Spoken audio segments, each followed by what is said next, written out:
আজকে আমি চলে এসেছি বিননগর উলাইচণ্ডীতলা। এই উলাইচণ্ডীতলা কেন হয়েছে, কি কারণে এই নামটা এসছে, কোথা থেকে এসছে, সেটাই তোমাদেরকে দেখাবো। আমরা সবাই জানি যে মা দুর্গার আরেক নাম হচ্ছে চণ্ডী। এই মা চণ্ডী কিভাবে আবির্ভাব হলো সেটাই তোমাদেরকে দেখাবো, চলো।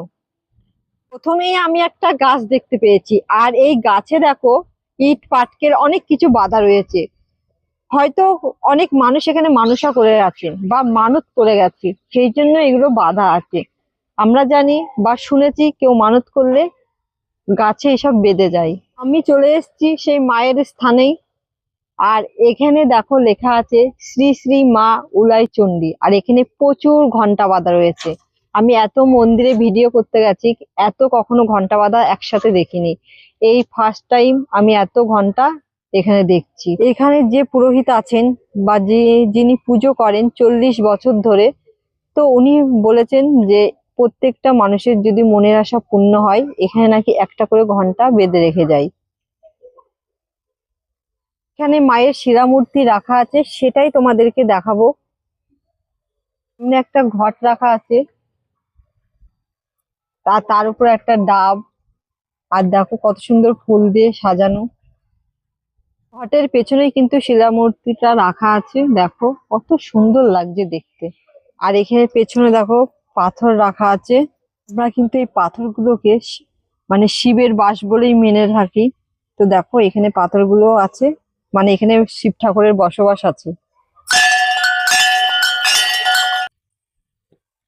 দেখো এখানে আর একটা বট গাছেও কিন্তু প্রচুর ইট পাটকেল অনেক কিছু বাঁধা রয়েছে।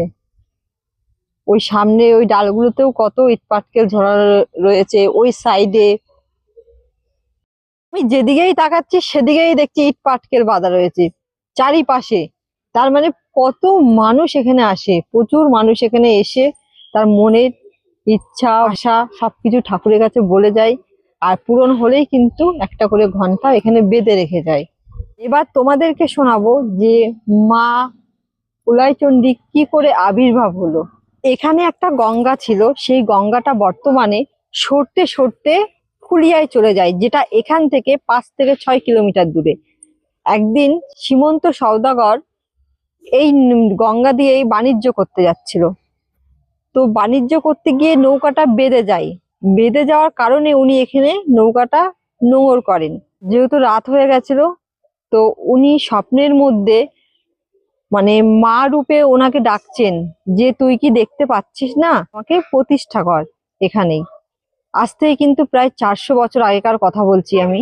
আজ থেকে 400 বছর আগেই এখানে কিন্তু মা চণ্ডী প্রতিষ্ঠা হয়, যেটা সীমন্ত সওদাগর করেছিলেন। এখানে প্রত্যেকটা মানুষ এসে এখানে পুজো দেওয়া বা মানত করা বা মনের যত আশা সবকিছু এই মায়ের কাছে বলেন। তো মা এখানে তার প্রমাণ, মা তাদের মনের আশা পূরণ করেন, যার কারণে এখানে প্রচুর দেখেন ঘন্টা বাঁধা রয়েছে। আর চারিপাশে তাকালেই তো বোঝা যাচ্ছে যেখানে প্রচুর মানুষ এসে মনের আশা মাকে জানায় বা মানত করে যায়। এখানে এসে আমি ফার্স্টে একটা জিনিস লক্ষ্য করেছি, যে এখানে কিন্তু কোনো ছাদ বা চালা করা নেই, কারণ মা কিন্তু এখনো পর্যন্ত আদেশ দেননি, যার কারণে এটা পুরো খোলা আকাশের মধ্যে রয়েছে। এখানে একটা বড় উৎসব হয়, সেটা হচ্ছে বুদ্ধ পূর্ণিমায় প্রচুর লোক আসে। এখানে একটা মেলা, ছোট্টখাটো একটা মেলাও হয় এখানে। সেদিনকেই কিন্তু মায়ের বাৎসরিক যে পুজোটা, সেটা ওই দিনই হয়ে যায়, বুদ্ধ পূর্ণিমার দিন। আর এখানে প্রচুর মানুষ আসে কিন্তু।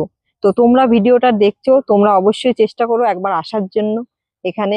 আজকের ভিডিওটা আমি এখানেই শেষ করছি। ভিডিওটা কেমন লাগলো অবশ্যই আমাকে কমেন্ট করে জানাবে। ধন্যবাদ।